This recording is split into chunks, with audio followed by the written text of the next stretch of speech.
Making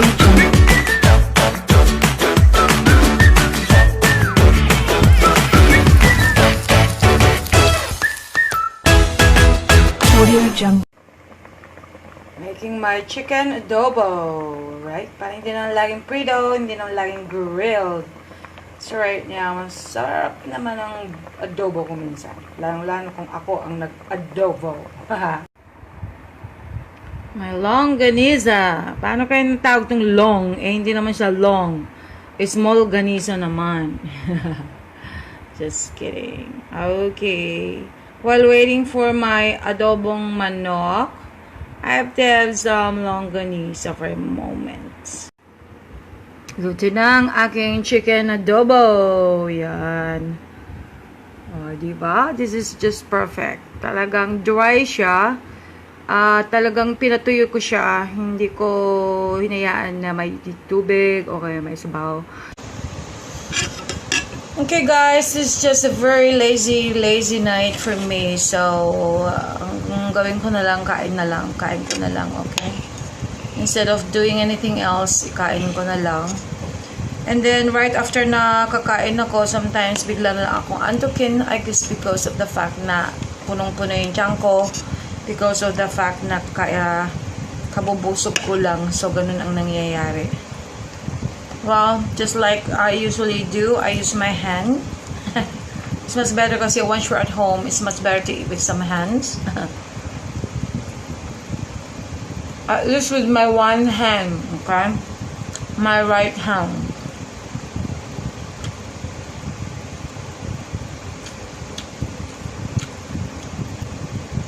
Usually do what I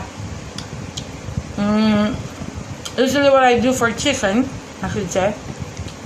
I usually fry them, okay? Pero at this point, I decided na gusto ko naman adobo. Total, pag ako naman nag-adobo, dried. So, parang ang kalalabasan niya yung parang barbecue ba? Talagang malalasa mo talaga yung lasa na na-marinate siya. Kasi usually I marinate my food, especially in terms of my barbecues. Especially sa aking chicken. Hindi man barbecue, but I usually fry it. So, kailangan pa rin na nandun pa rin yung marinated flavor niya. Using my secret ingredients.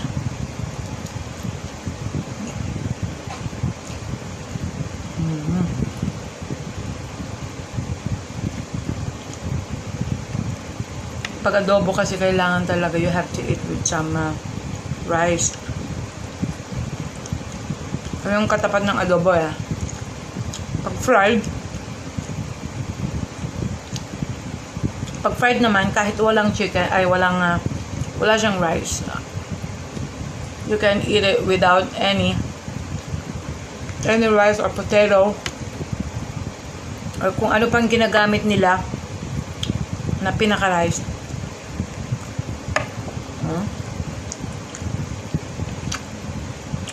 Kasi Filipinos kasi we are not used to eating with some bread or potatoes in each meal, diba? Instead, we use some rice. So, yun yung nakaugalian natin I'm sure that they have the same kind of food din sa iba't ibang mga Asian countries. Usually, instead of eating bread, I'd rather just eat some rice as well. Sarap. Napas yun.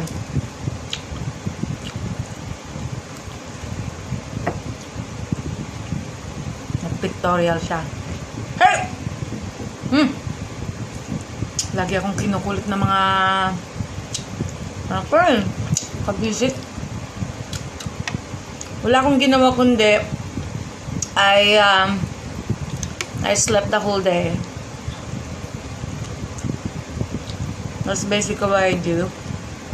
Sometimes I go to YouTube and watch some movies or watch some inspirational videos right there, or just some music, just listen to some music.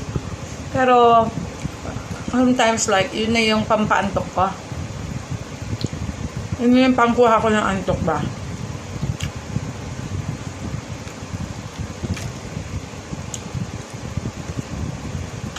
Kasi there are certain times din na hindi ako matulog.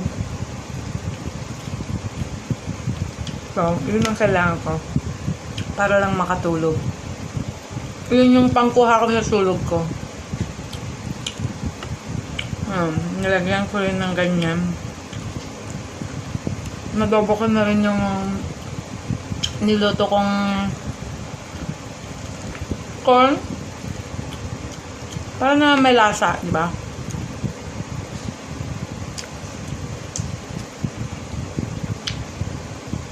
Anyway, corn is always okay. Even it's just boiled. Pero, I thought na, akala ko iba naman. Para may iba naman. So, I thought I would use it for my adobo.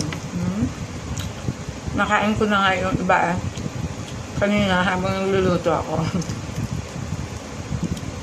Kasi binoil ko na at first, kaya yung ibang boiled nakain ko na rin.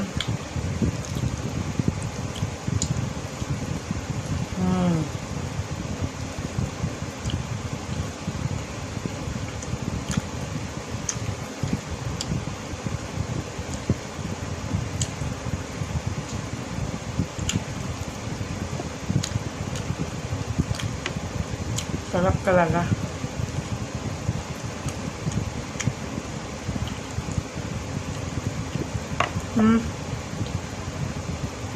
Kung natikman nyo lang, sarap.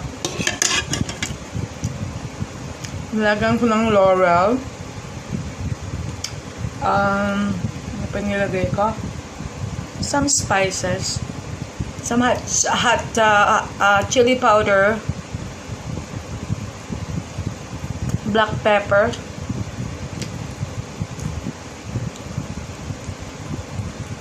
And of course, kung ano yung number 1 na pinaka main ingredient ng adobo, which is toyo and vinegar, di ba? Nilagyan ko rin ng ginger. Because I really love using ginger, di ba? Hindi ba lang every time that I cook, may ginger lagi. Pero ayaw kong kainin mismo yung ginger, ha? Gusto ko yung magbibigay lang siya ng ginger flavor. But not to the extent that I have to eat the ginger. Ayaw ko yun. I can eat onions, but I cannot eat yung ginger mismo. Walang lasa. Kasi nga naman, hindi ko pa siya na shake. Ayun. Abutin nilang bago umalis si Papa Troy, nabilan niya ako ng ng juice. Kasi alam niya na kung wala akong juice, papabili ako ng soft drink niya. Pinagbawalan niya ako uminom ng soft drink.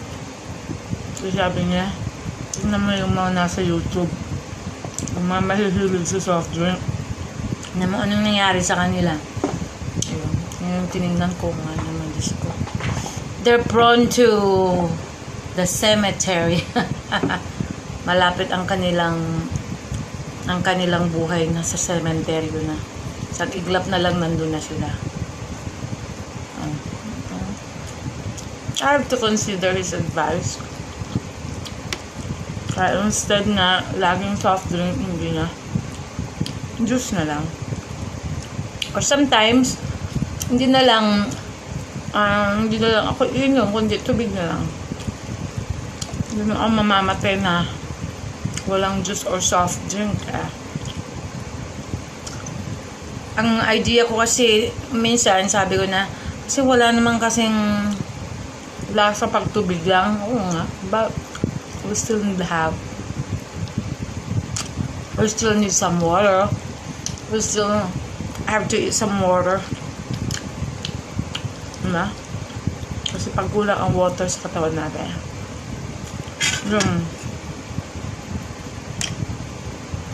Mostly ang mga nag-generate sa atin ng sakit. So, we have to be aware. Dahil kung hindi natin alam mga yun, if we're not aware about all those things,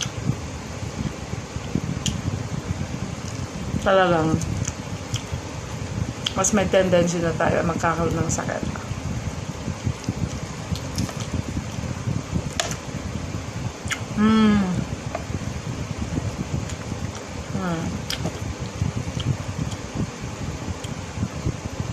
Wala na akong ginawa ko kumain. Eating is a part of our daily routine anyway. So, I may as well eat.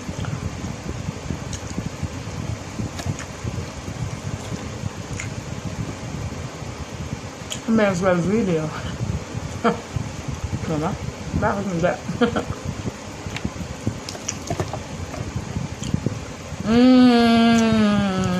Kaya mo ito i-upload ko na sa YouTube para at least hindi masayang ang mga videos ko. And by the way, I'd like to thank my sponsors, my Mystica Vlog sponsors, Mr. Matthew CONRAD from New Zealand, Madam Tiffany LARIEGO from USA, along with her daughter, very lovely and beautiful 14 years old Filipino-American daughter, DEIANARA ARAGON. Okay, she's such a great singer, dancer. Well, singer. Wow. I've never heard her sing, but in terms of her dancing career, she's a real great dancer. I mean, because she's got a background of being a worldwide champion in terms of acrobatic stunts, you know, in terms of her acrobatic talent. So, she's a worldwide gymnastic competitor, and that's the reason why she uses their craft in terms of her dancing career and modeling career. So, kasi pag maganda yung poise mo nga naman, na well-train ka, na well-established yung ganung klaseng appearance or ganung klaseng performance, halata naman, di ba? So, yun. And she's such a great dancer, an actress. As a matter of fact, she had some movies already, and of course she had some endorsements as well, like hair commercials and beauty product commercials as well, from modeling, ganun. Okay, so anyway, thank you once again, Madam Tiffany LARIEGO, likewise to your daughter DEIANARA ARAGON, for sponsoring my Mystica Vlogs, and kay Madam Dal Angela from Seattle TV, okay, Philippine USA. Thank you also for sponsoring my Mystica Vlogs. At kung sino po yung mga gusto rin na mag-sponsor, lalo na may mga businesses in terms of food, pwede nyo akong patikman na mga food ninyo, iba-vlogs ko, and with some certain amount of endorsement fee, bakit hindi? I-advertise ko naman yung products ninyo, and at the same time, makita nila na testimonial. The testimonial, okay, it really matters. Na ako magsasabi kung masarap o hindi. Well, I'm sure masarap.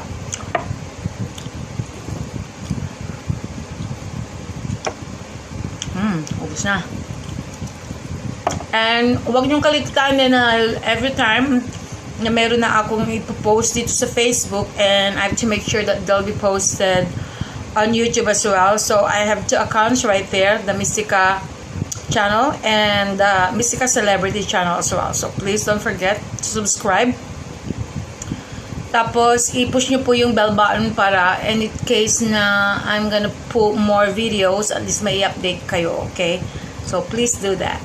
So thank you once again for watching my Mystica Vlogs, and of course to my Mystica Celebrity Mukbang. So kahit ano pa yung kakainin ko, kahit simple lang, kahit kung ano man, kahit yung as in talagang full blast na mukbang, okay?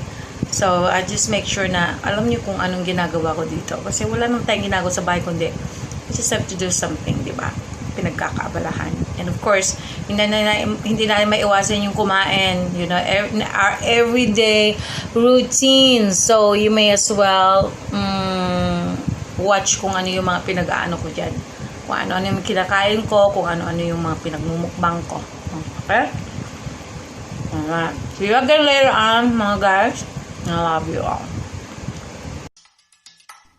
Thanks for watching, guys. Please like, comment, or subscribe. And of course, push the bell button for more updates for my Mystica vlogs or my Mystica celebrity mukbang. Thank you.